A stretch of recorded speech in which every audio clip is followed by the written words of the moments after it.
Wakey wakey, eggs and bakey listeners, we're back for our fourth episode of the Sunny Side Up podcast, and we've got an extra special guest today. But first we'll get into Luke. How are you, mate? You're back this week? Very well, thanks, mate. Yourself? Better. We had a win this week, so That's right. We're up and about. Back on the winners board. And we've got a very special guest this week for episode 4.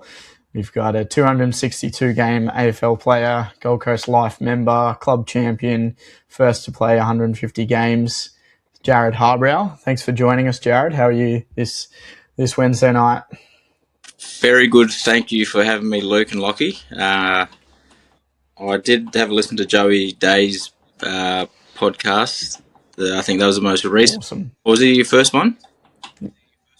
Yeah, it was our first guest on it, so good to have the great man on.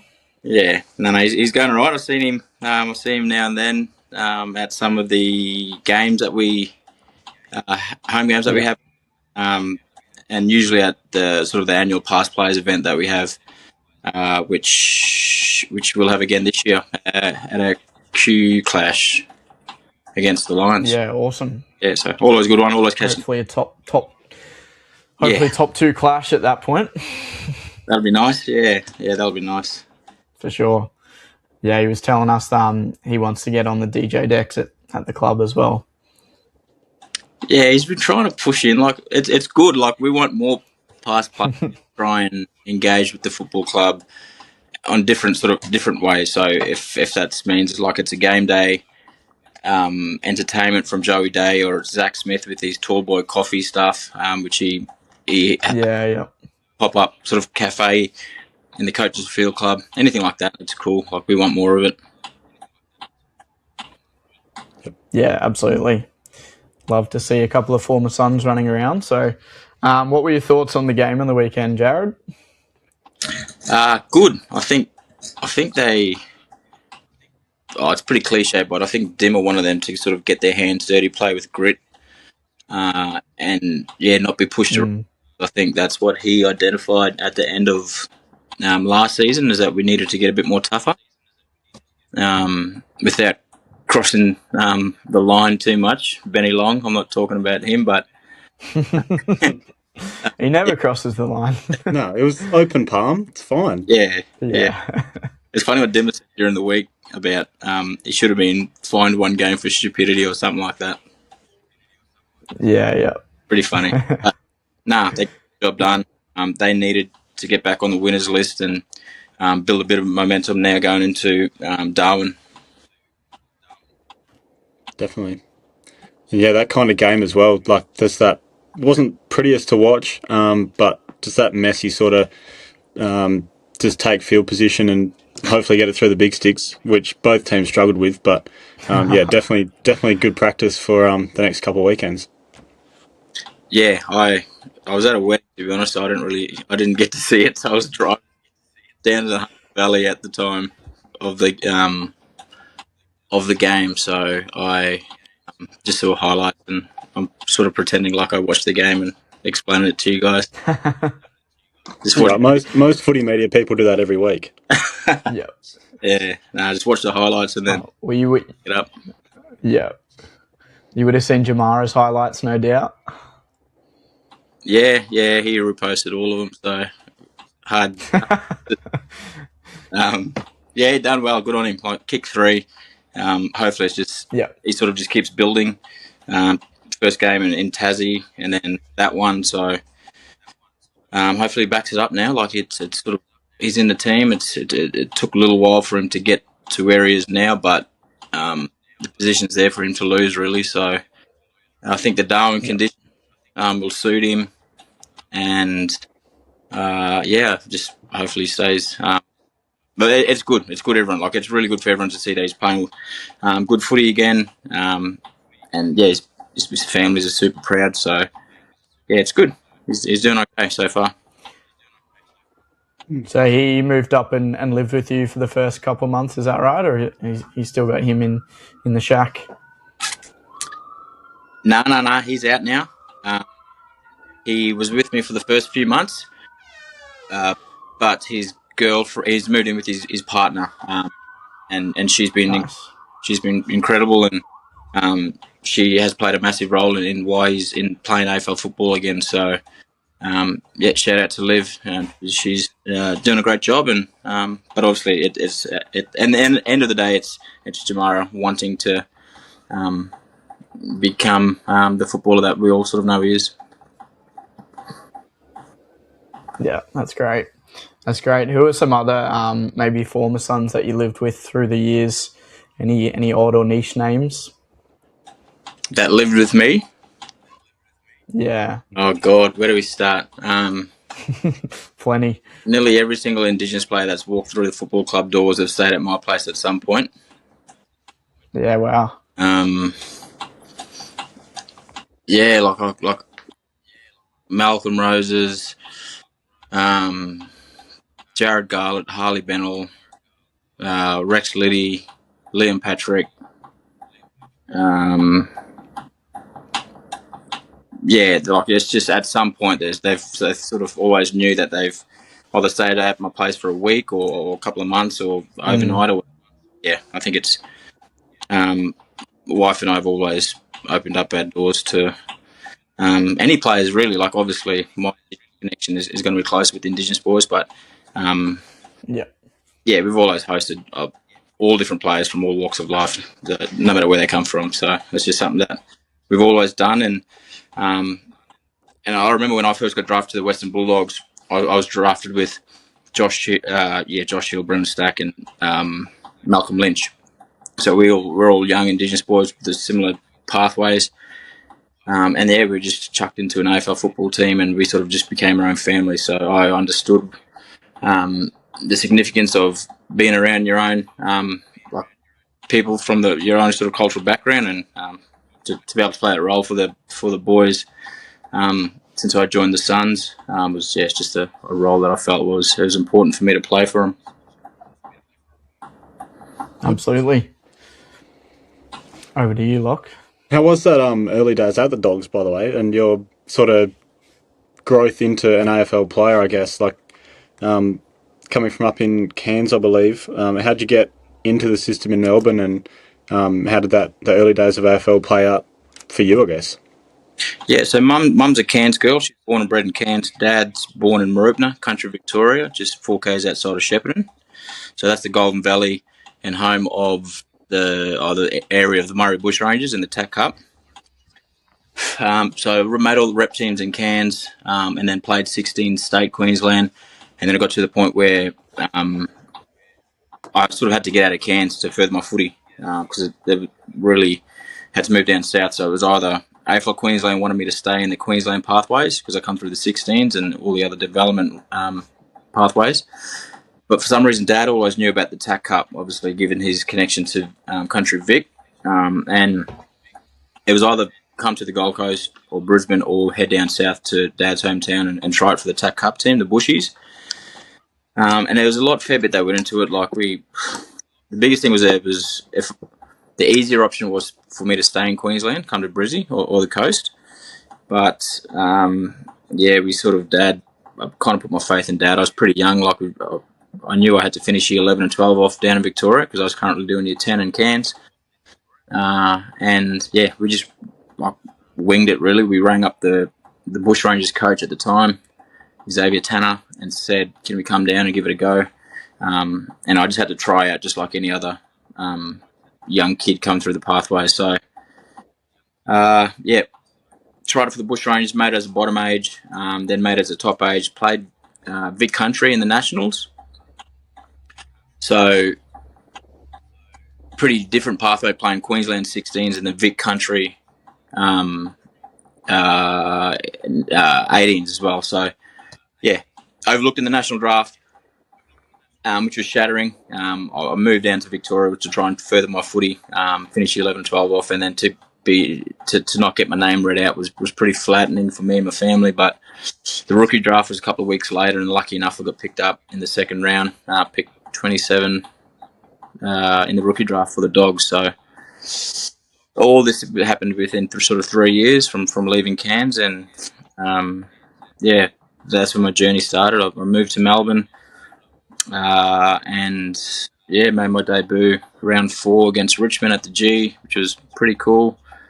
And then, had 4 years at the Dogs and played 70 games there. And a great club, great people, took me in. I learnt off some of the best at the time. Grateful for the football club and all the players that I sort of done my apprenticeship under.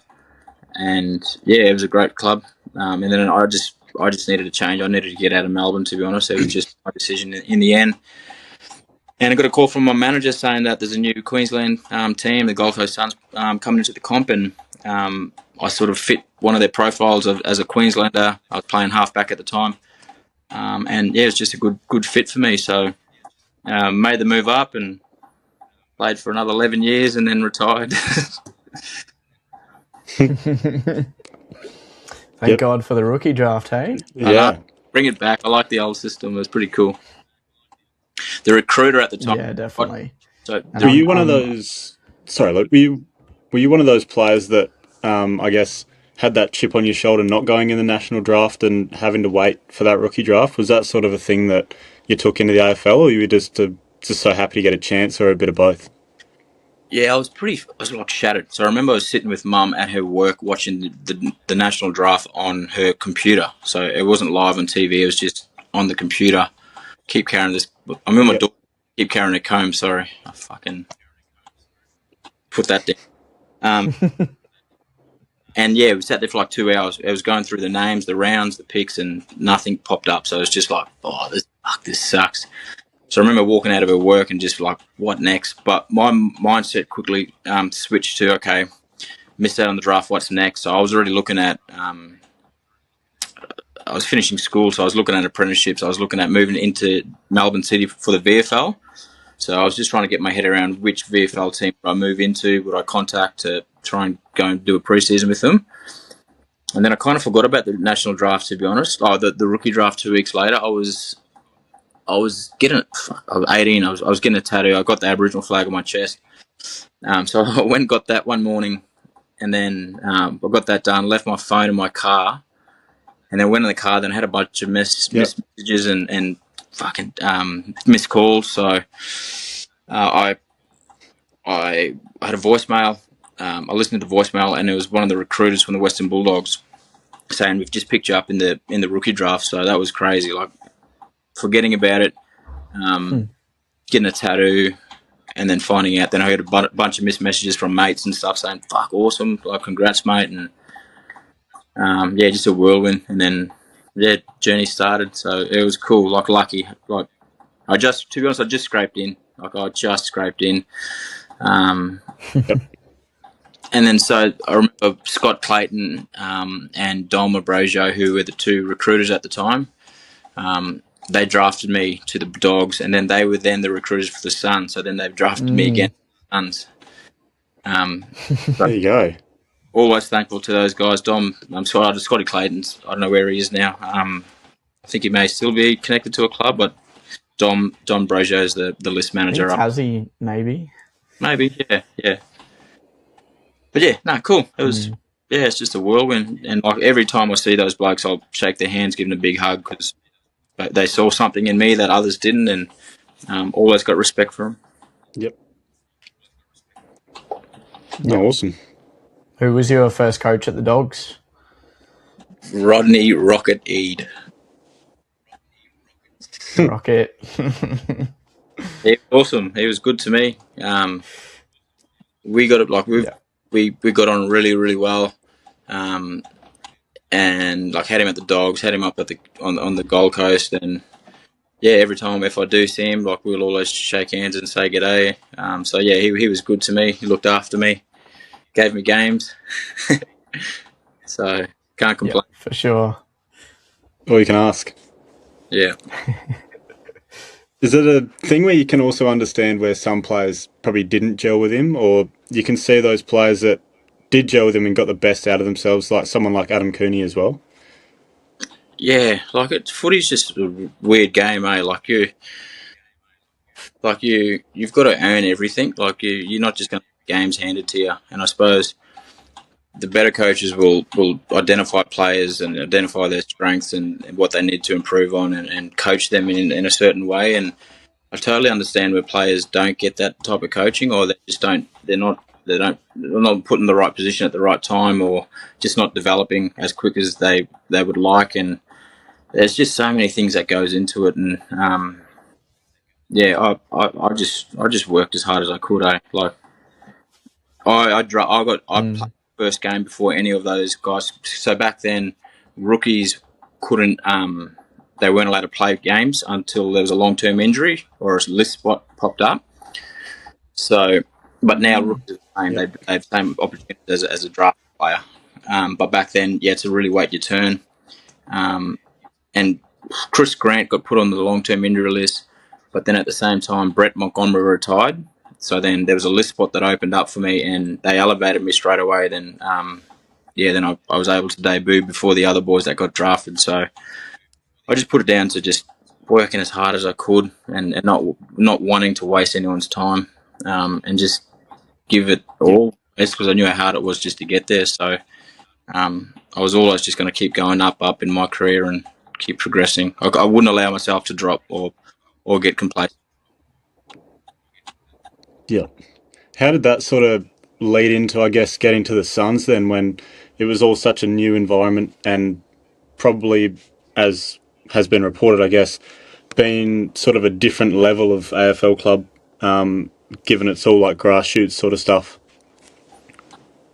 Yeah, it wasn't like it was tough early days, no doubt. Like I was one of the uncontracted players that came with Gaz, Nathan Bock, Nathan Cracker, Richard Talley, Carmichael, Jarrod Brennan, Campbell Brown. So, and I was still pretty young at the time. I was 21, just 22. And then we get a bunch of draftees, young fellas, 17, 18s, like Swallow, Lynch, Prestia, Bennell, Day, Nichols, Joey Day, I think. So they made up 85% of the list. So, and then it was expected, not really expected, but a lot of pressure and responsibility was put on us uncontracted players, given that we've had experience from previous clubs. And so it was just going to take time. Like we knew about the facilities weren't up to scratch at that point,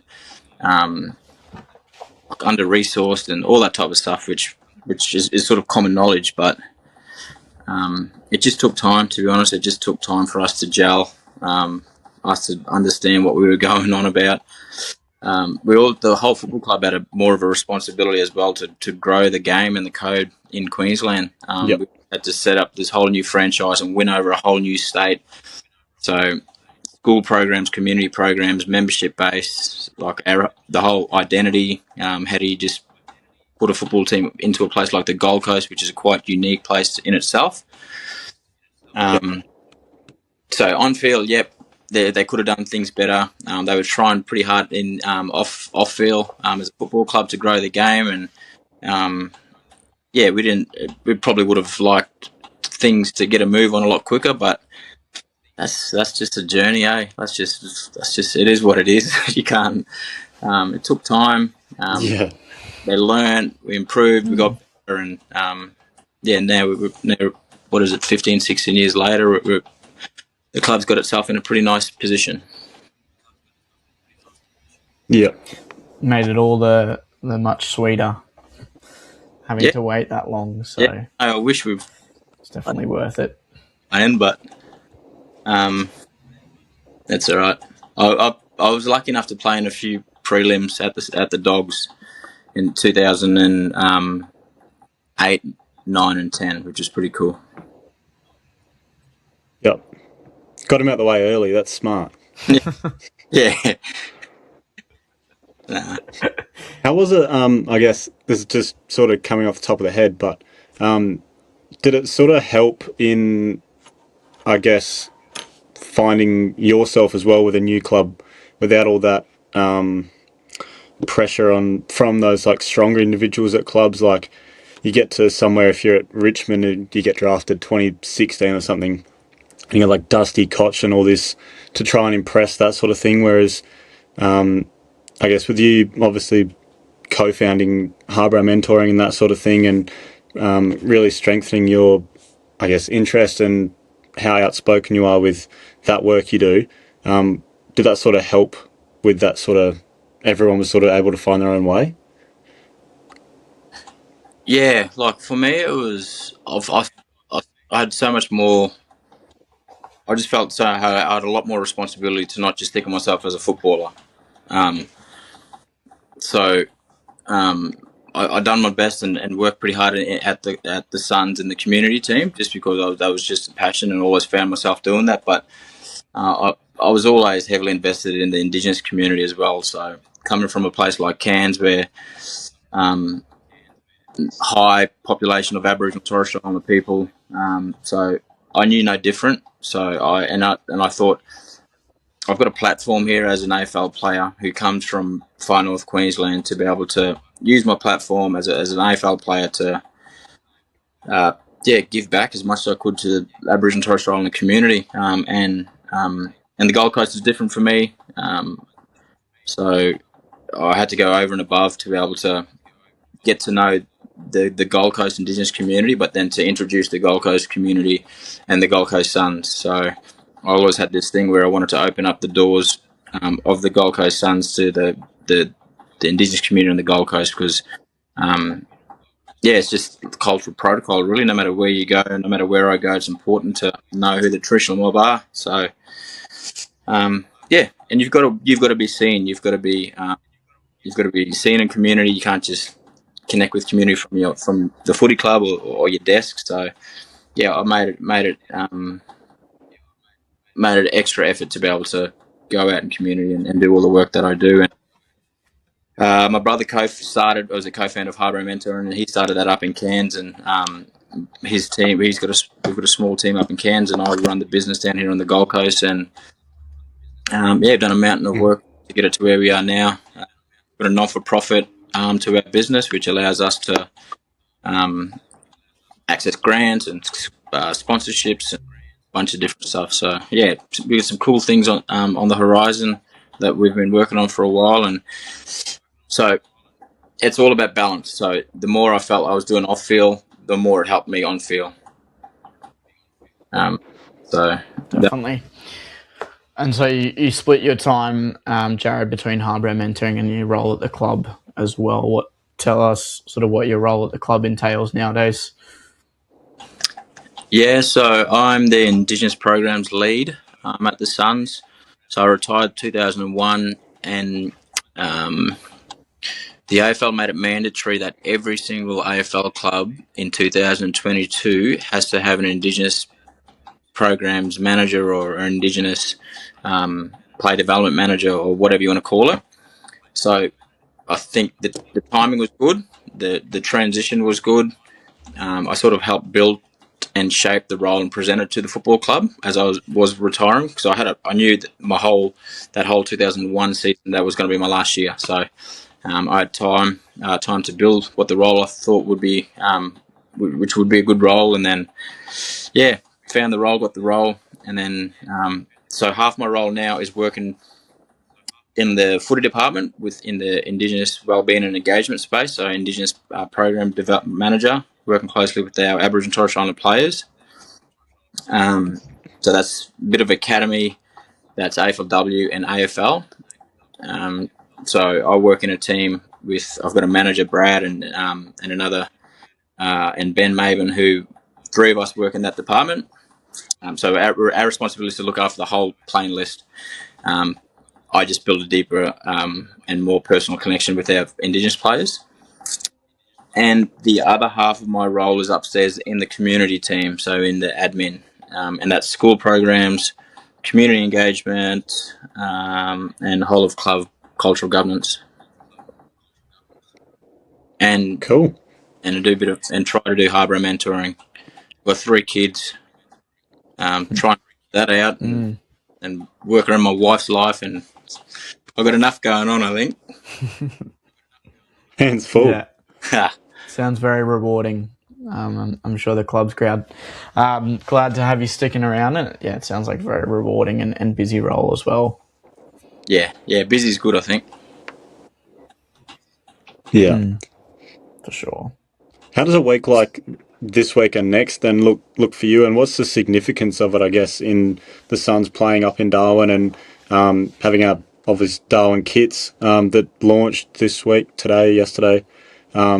someone like that. And yeah, how does that impact not only the Suns, not only Darwin, but the AFL and the landscape? Yeah, we made the switch from playing games in Cairns to playing games into Darwin. So that was just a partnership agreement between NT government, Queensland government initially, then NT government. We started taking games there, and then we started drafting players out of there. So it was one thing we had to go and play there, but then we also felt like we had a responsibility to be able to help out with the NT talent pathways. So NT Thunder and the other pathways. So off the back of that relationship, a few years playing games, we then drafted Mally Roses, Joel Jeffrey, Ben Long, but he obviously came through builder, and a few AFLW players as well. So and we managed to play pretty well up there, I think. So we're hopefully going for straight win. But it's the community side of things. I feel like Darwin's it's a bit more special than just your average away trip, because we're up there for 10, 11 days. There's a lot of cultural significance as well. So naturally, all the players and staff and whoever else comes up there, they get a really good dose of culture, which is another cool element. So we head up tomorrow. As soon as we land, we'll go to the hotel and then we'll walk across the park and we'll have a smoking ceremony and welcome the country from the local Lachy people. And you'll have seen, as you mentioned, we launched our Darwin jersey by Lachy man. His name's Trent Lee, so he's done a really cool job. And then we'll go up there. We'll do community visits. We'll do school visits. I'm going to head over to the Tiwi Islands to go and visit Daniel Rioli's family, which will be pretty cool. Hang out with them. Yep. And then the footy program tries to say the same as it would back home. So they've got their training and all that stuff still remains the same, but there's a lot of things going on. There's heaps going on. The ticket requests go through the roof for the local Darwin boys. Somehow it gets put on me, but nah. I think the club do a really good job in making sure that it's a smooth and sailing trip. It's like a well-oiled machine now. We've been going up there for a lot of years. So and we've been winning games. So hopefully we continue to win up there, continue to do the Darwin community proud, but also our Gold Coast Suns community proud. Yeah, no, nice. Definitely. How have you sort of had the feedback from working with players? How do they experience these couple of weeks every year? Is it something they sort of circle in the calendar sort of thing? Yeah, definitely our Darwin boys pencil that in the calendar, but I think a lot of the players know what they're going to get when they go up there now. So it's actually, we generally get really good feedback from the players, and we get families and players' partners who travel up there as well. So they sort of use it as a bit of a holiday to leave Melbourne or other states down south to come up to Darwin and experience the territory. So they get down to training, they go on barra fishing tours, they go to croc jumping tours. So they fully immerse themselves in the Darwin culture and the Darwin lifestyle and the Northern Territory lifestyle. So we, as a whole football club, we get to go to St. Mary's Football Club, to Ben Long and his family puts on an amazing barbecue and traditional food tasting for the whole football club. So it's just, you might as well make the most of Darwin and what it has to offer while you're up there. And I think the football club buys in really well to it, and I think the community embrace us, and we love it. And everyone seems to have their theory on why we play so well up there. I mean, kicked our biggest ever score there. We've had Jack Lacoste just kick bags of 5, Humphreys kick bags of 5. Midfielders have it on a string. Do you have a theory on why we're so successful in Darwin? It's the barramundi and the mud crab. Nah, I always say that it's a smoking ceremony and the welcome to country, so they give us good spirits when we land. Yeah. Nah, a bit of it. Do you miss playing in Cairns as well? That would have been pretty special for you and your family. Yeah, I'm pretty biased that we were in Darwin. I want to go back to Cairns and play footy. So we'll see. Maybe in the future, hopefully we might get back there. But yeah, and I've seen the impact that it has in Darwin. So and the talent pathway is strengthened. So I feel like we would like to strengthen our Far North Queensland pathways as well. So if that means we do take games to there, might highlight the area a bit more, and we might see a few more programs. And it'll only just help our Gold Coast Suns Academy, who do a mountain of work to be able to create pathways for our up and coming youngsters. Yeah. Yeah, a couple of good Suns games in history in Cairns. I know Carmichael gets the credit, but not many remember you kicked the goal before that got us on the roll. See, this needs to make national news and bring that back. Don't worry about Carmichael's goal. Yeah, no. It's funny. Alex Brandt works with us now. Yep. He's the one who I stepped and kicked that goal in front of. We brought that up in a meeting, like in the preseason or something, and I think they showed it on the highlights in front of like all the staff and stuff. But that's awesome. That's all I can hang my head off. Like, he went on and won 3 flags. I didn't win anything. And 6 All Australia, or whatever it may be. Just to be an F. Yeah, just to be an F. That one moment's yours. Yeah, stuff it. Nah, so actually I got one claim to fame, is that our last game we played North Melbourne up there in the torrential rain, and I got the 3 Brownlow votes, so that was I'll take that. Some people say Jason Ackermanis is the best player ever in the wet, but you might have a case there. Nah. No, I won't compare. He's a champ. He was good to me. He was a really good fella. When we were down at the dock together, he was awesome. Yep.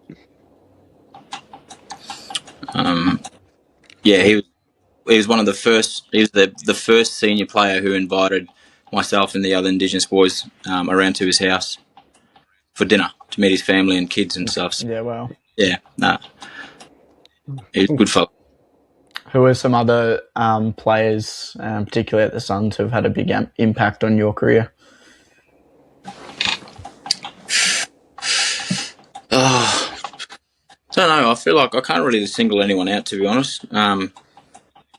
It's just like coming through the juniors and going through school and rep pathways. You have different players, different coaches, different influences and all that stuff. And you take bits and pieces out of everyone's sort of life and how they go about it and how they treat people and how they hold themselves in meetings or in the community or how respectful they are. So, yeah, you just come across a lot of good people, good players, good staff, and yeah. And I've seen different players come in different times who've had a really big impact on the football club. And had like a really good influence, and yeah, I can't really single anyone out. Yeah, no, that's fair. I told Luke I wouldn't bring it up, but I was doing not a deep dive, but I have these random moments during weeks of just prep that I find, and they're very niche. But I think it was April 20th, 2019, on the Adelaide Footy Club YouTube video. There was a moment before Eddie Betts' 300th. There was a little video put together, and you said, and I quote, "Please take it easy on me tomorrow. Don't go kicking goal of the year on me or anything." And then the next day was Eddie Betts' 300th, and what happened? This is the worst podcast I've ever been on. I did say I wouldn't bring it up to Luke, but I just had to. Yeah. Before we let you go. Still to this day, I still try and find Eddie Betts' books, autobiography that he wrote, and I try and burn burn every copy that I come across. Because there's a photo in there still photo of him, the ball's in motion, and I'm just there like looking in the distance. It was a still shot, and it sails through. And I remember every single moment of that contest, how I went to spoil, slipped over. Yeah. And the moment I knew it slipped over my knuckle, I was like, I'm in trouble here. And by the time I looked around, he's just bananaed it on his left, and it was like it was just going through slow-mo. And it was a fucking career low light, to be honest. It was shocking. Yeah. Well, I think the spoil stat though. Yeah. And goal assist. Yeah, take that. And the humiliation. I think I can speak on every Suns fan supporter that I think all of us remember where we were when we were watching it. I was watching it, I think, on my iPad at the footy oval in Katanning where I live, having a kick, and I was like, what is happening? We were down by about 100 points. He just kicked his 6th or whatever it was. Yeah. Just when it was like round 5 of the year as well. It just didn't set us up very well, but you did all you can, mate. That's all we can ask. Yeah. I will never, ever let that down. That's all right. We'll ask our customary question before we let you go, mate. You've been very generous with your time. How do you like your eggs, mate? Chili scrambled. Ooh, very popular Nice. On the Gold Coast, I've been told. So Joey liked that too, didn't he? He did, yeah. He's a scrambled man. I'm not sure about chili. You might not be able to handle it, but no, it's a great answer. Yeah. No worries. Awesome, Jarrod. Well, thanks very much for coming on. We wish you all the best for the next 2 weeks in Darwin, and I'm sure I'll see you around down the M1 soon. Beautiful. Thanks for having me, boys, and I'll make sure I tune in. No worries. Thanks for coming on the worst podcast you've ever been on.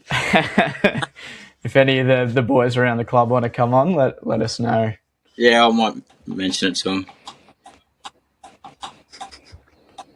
Awesome. Thanks, mate. Thanks for coming on. Cheers, boys. Bye.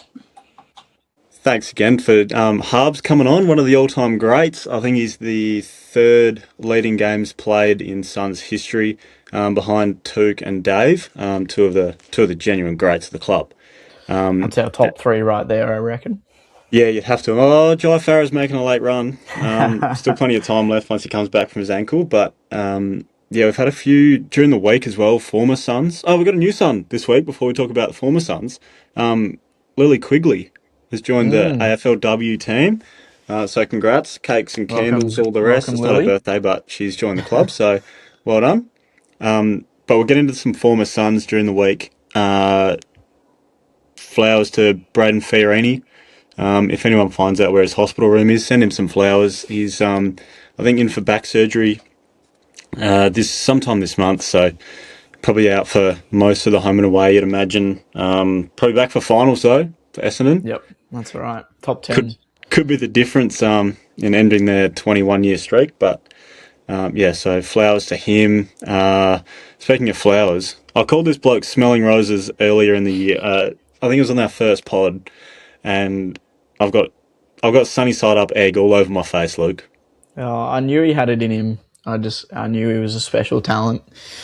And yeah, rolled on the TV Saturday afternoon and see he's got 5 at the start of second quarter. Would be handy. Yeah, would take it, but you know, Bailey Humphrey will fire up. Ben Long's just an older version, and obviously experience always counts. So, yeah, another one, Peter Wright, one of our old favourite Suns. What the hell was that? 2 metre chicken feeder, 25 litre, 7-seater home feeder, Peter Wright. 26 disposals, 2 goals, 5 marks, and 27 hit-outs for 121 fantasy points. I can't believe I didn't have him in.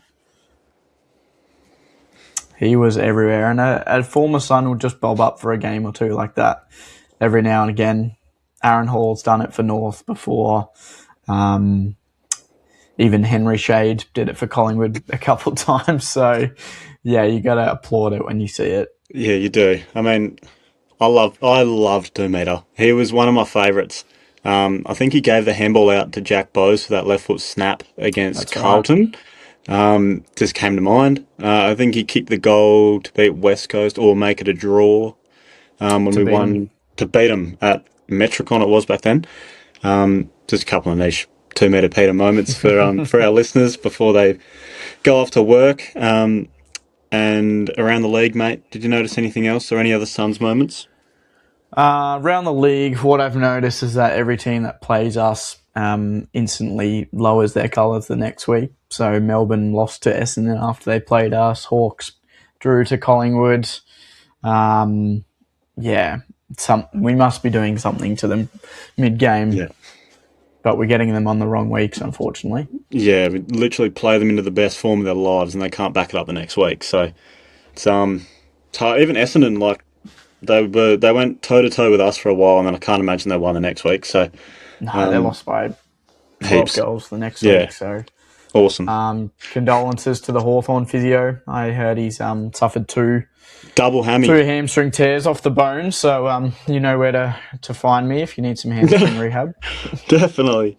We did have the best Thursday, Friday, like 1-2 punch over the weekend, though. I think, what was it, decided by 6 or 8 points between the 3 games. It's just fantastic viewing. And there was one more thing I wanted to mention really quickly before we leave.